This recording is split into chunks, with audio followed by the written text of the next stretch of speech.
My name is Emily. I am 28 years old.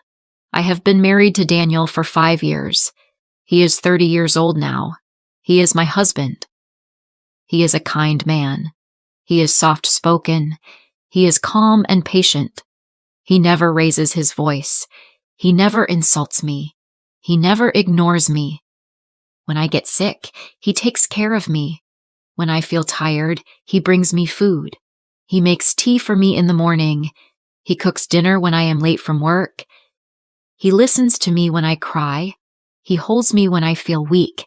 He tells me, "You are strong, Emily. I am proud of you."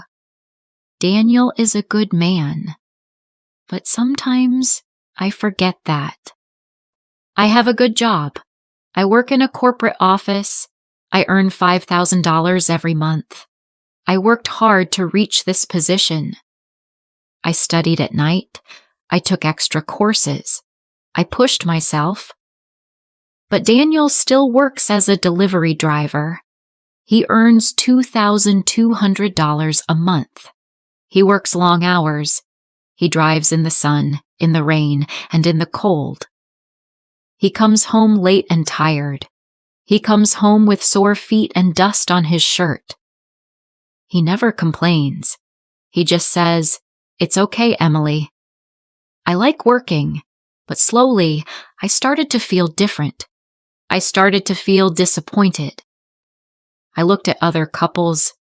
I saw women wearing diamond rings and designer handbags. I saw men buying cars, houses, and expensive gifts for their wives. I looked at Daniel. He was wearing the same shoes for 2 years. He never bought new clothes for himself. He never bought me expensive things. I began to compare him to other men. I began to feel angry. One day I asked him, "Daniel, why don't you do something better? Why don't you start a business?" He looked down and said, "I don't know how. I have never done business before." I became irritated. I said, "Other men do it. Why can't you?" Daniel stayed quiet. He always stays quiet. He looked at me, but he didn't say anything. His eyes looked sad. But I didn't stop. I kept comparing him to others. I kept saying, "You are not like other husbands." Daniel gives $1,000 to his parents every month. They are old and sick. He pays for their medicine. He sends money to them before he spends anything on himself. He gives me the rest of his salary, $1,200. But I always said, "It's not enough." I never said thank you.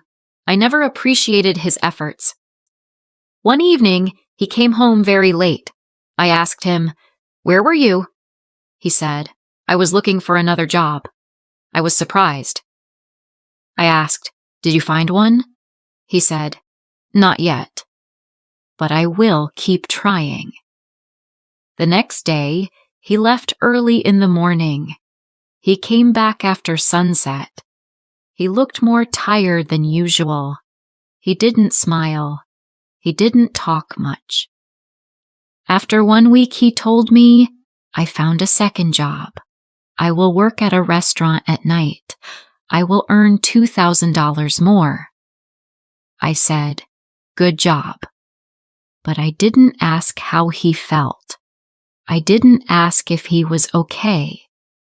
Daniel started working both jobs. He woke up before sunrise. He worked all day. He worked all night. He came home when I was already asleep. He had no time to talk, no time to laugh, no time to rest. One night, he came home and went straight to the bathroom. I heard something fall. I ran inside. He was sitting on the floor. His face was pale. His hands were shaking. I screamed, "Daniel, what happened?" He looked at me and said, "I am just tired. I feel dizzy." I called a cab and took him to the hospital. The doctor said Daniel was exhausted. He said, "His body cannot take this much work. He needs rest. He needs sleep." I sat beside his hospital bed. I looked at his face. His eyes were closed. He looked peaceful, but I felt broken. I held his hand. I started crying. I said, "I am sorry, Daniel. I didn't see how hard you were trying. I didn't understand." Daniel opened his eyes slowly. He smiled. He said, "Don't cry, Emily. I just wanted to make you proud." His words broke my heart. That night, I realized something important. I realized Daniel does not need to be rich. He does not need to wear suits. He does not need to drive a big car. He does not need to buy me diamonds. He already gives me something more valuable. He gives me love. He gives me peace. He gives me respect. He gives me support. He gives me himself.